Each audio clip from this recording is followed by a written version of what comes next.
POLYCET ఎగ్జామ్కు 4 కొత్త సెంటర్ల ఏర్పాటు. నంద్యాల జిల్లాలో ఏపీ పాలీసెట్ 2026 సంవత్సరానికి కొత్తగా 4 పరీక్షా కేంద్రాలు ఏర్పాటు చేసినట్లు ఆళ్లగడ్డ కోఆర్డినేటర్ ఎంపీ రాజేష్ తెలిపారు.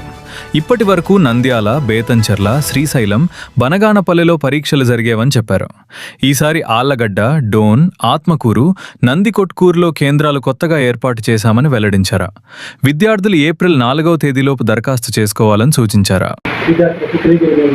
ఈసారి పాలిటెక్నిక్ ఎంట్రన్స్ ప్రవేశ పరీక్ష ఆళ్లగడ్డ పట్టణంలోనే నిర్వహించడం జరుగుతుంది. కావున మీరు ఇంటి మునుపు నంద్యాల, పుత్తూరు అలా దూరంగా వెళ్లకుండానే ఈ సంవత్సరము ఆళ్లగడ్డ పట్టణంలోనే మీకు పరీక్ష రాయించుతూ గవర్నమెంట్ వారు మరియు Nandyal public college coordinator centre వాళ్ళు మీకు నిర్వహించడానికి గుర్తించారు.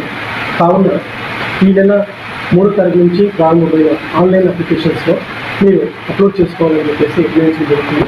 దీనిలో ముఖ్యంగా ఓసీ మరియు బీసీ విద్యార్థులు 400 రూపాయలు మీరు అప్లోడ్ చేసి, మరియు ఎస్సీ ఎస్టీ వాళ్ళకైతే 100 రూపాయల ఫీజుగా గవర్నమెంట్ వారు ఇచ్చారు. మరిన్ని అప్డేట్స్ కోసం మన నందికొట్కూర్ సిటీ అప్డేట్స్ ని ఫాలో మరియు సబ్స్క్రైబ్ చేయండి.